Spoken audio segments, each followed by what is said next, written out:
اگلا سوال ایک عورت کا ہے۔ وہ پوچھتی ہیں کہ میرا شوہر حالت حیض میں مجھے بار بار ہم بستری کرتا ہے، میری طبیعت بہت خراب رہتی ہے، تو میرے لیے کیا حکم ہے؟ کیا میں اس سے طلاق لے لوں یا وہ کرتا رہے؟ کیا کرے؟ حالت حیض میں ہم بستری کرنا بالکل حرام ہے۔ قرآن مجید میں صاف اللہ نے منع کیا ہے اور اس پر پوری امت کا اجماع ہے، لہذا ایک ناجائز عمل ہے۔ تو عورت کو چاہیے حتی الامکان شوہر کو اس سے روکے اور اس کا ساتھ نہ دے اس عمل میں، جتنی اس کے اندر استطاعت ہے۔ ساؤتھ کوریا سے شفقت خان صاحب نے اگلا سوال پوچھا ہے۔ یہ پوچھتے ہیں ایک طلاق کے بعد کتنے عرصے تک رجوع کر سکتے ہیں اور اس کا کیا طریقہ ہے؟ اگر بیوی کو حمل نہیں ہے تو اور وہ اس کو حیض آتا ہے تو 3 حیض، یعنی جب طلاق دی ہے پاکی کی ایام میں، تو جب تک 3 حیض آ کے نہیں گزر جاتے، 3 دفعہ مینسز آ کے نہیں گزر جاتے، مرد رجوع کر سکتا ہے۔ اور اگر وائف کو پریگننسی تھی تو جب تک بچے کی ولادت نہیں ہو جاتی مرد رجوع کر سکتا ہے۔ اور اگر کوئی بوڑھی عورت ہے جس کو طلاق دی ہے، جس کو حیض نہیں آتا، تو 3 مہینے کے اندر اندر رجوع کر سکتا ہے۔ اگلا سوال گلزار احمد خان صاحب کا کشمیر سے ہے۔ یہ پوچھتے ہیں 2 شخصوں نے کسی ذاتی دشمنی کی وجہ سے یہ کہا اگر ہماری عورتیں ایک دوسرے کے گھر گئیں تو یہ ہمارے لیے طلاق ہوگی، لیکن اب دونوں نے اپنی دشمنی ختم کر دی ہے، تو ان الفاظ کا کیا حکم ہوگا؟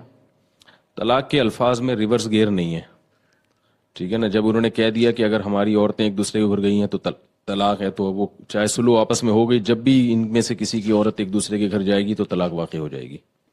انڈیا سے اگلا سوال پوچھا ہے اور یہ پوچھتے ہیں کیا لیان کے بعد بیوی ہمیشہ کے لیے حرام ہو جاتی ہے؟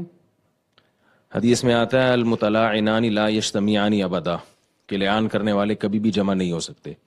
تو لیان کے بعد بیوی ہمیشہ کے لیے حرام ہو جاتی ہے، البتہ ایک صورت میں جائز ہو جائے گی کہ وہ لیان سے رجوع کر لے، یعنی وہ اقرار کر لے کہ میں نے جھوٹ بولا تھا، تو اس صورت میں پھر اس کو اسلامی حکومت ہوگی تو سزا ملے گی، اور رجم کی سزا ہے۔ تو رجم کی سزا کے بعد تو ویسے بھی وہ ہلاک ہو جانا ہے اس نے، لیکن بہرحال اگر وہ لیان سے رجوع کر لے تو پھر وہ مطلعنان رہتے نہیں ہیں، تو پھر وہ نکاح آپس میں کر سکتے ہیں۔ اگلا سوال طیب خان صاحب کا ہے۔ یہ پوچھتے ہیں کیا ایک شخص اپنی والدہ کی وفات کے بعد ماموں سے والدہ کا حق لے سکتا ہے؟ جی ہاں، اگر ان کو اپنی نانا سے ان کی والدہ کا حق نہیں ملا، یعنی والدہ کی جو وراثت بنتی تھی نانا کی جائیداد میں وہ والدہ کو نہیں ملی، تو اب چونکہ والدہ کے مرنے کے بعد وہ سارا حصہ ان کی اولاد میں ٹرانسفر ہو جائے گا، تو یہ اپنے ماموں سے مطالبہ کر سکتے ہیں، اس لیے کہ یہ والدہ کی وراثت کا مطالبہ نہیں ہے بلکہ یہ اپنے مال کا مطالبہ کہلائے گا ان کا، تو یہ بالکل جائز ہے ان کے لیے۔ اگلا سوال محمد یوسف صاحب کا ریاض سے ہے۔ یہ پوچھتے ہیں کیا ہمارے نبی کریم صلی اللہ علیہ وسلم کی وفات کے وقت ان کو موت کی تکلیف ہوئی تھی یا نہیں؟ سنا ہے کہ آپ صلی اللہ علیہ وسلم کو بہت زیادہ تکلیف ہوئی تھی۔ جی ہاں، یہ صحیح حدیث سے ثابت ہے کہ آپ صلی اللہ علیہ وسلم کو وفات کے وقت بہت شدید تکلیف تھی، سر میں درد بھی تھا آپ صلی اللہ علیہ وسلم کے، اور بخار بھی بہت تیز تھا، یہاں تک کہ آپ صلی اللہ علیہ وسلم نے فرمایا اوعکو کما یوعکو رجلان، مجھے بخار کی اتنی شدید تکلیف ہوتی ہے جتنی تم میں سے 2 آدمیوں کو ہوتی ہے، یعنی ڈبل تکلیف ہوتی ہے۔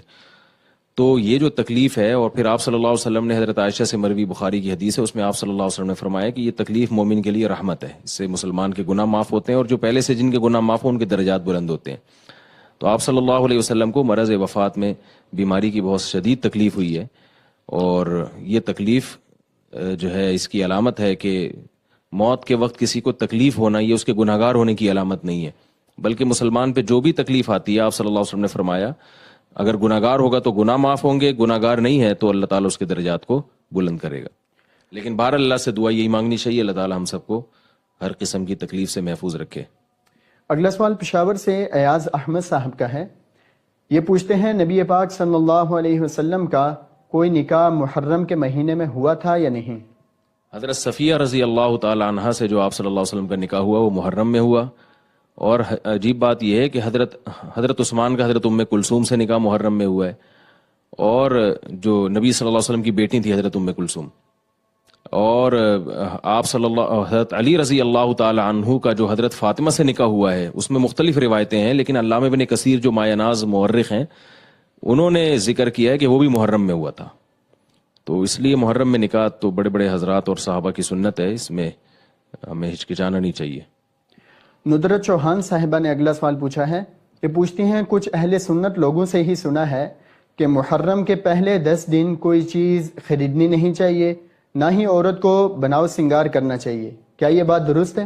نہیں، یہ 100% غلط ہے۔ اس کی بنیاد اس پر ہے کہ محرم کو منحوس سمجھا جاتا ہے، حالانکہ اسلام میں محرم ایک مقدس اور مبارک مہینہ ہے، تو اس لیے اس میں کوئی حرج نہیں ہے کچھ خریداری کرنا یا زینت اختیار کرنا۔ جزاک اللہ مفتی طارق مسعود۔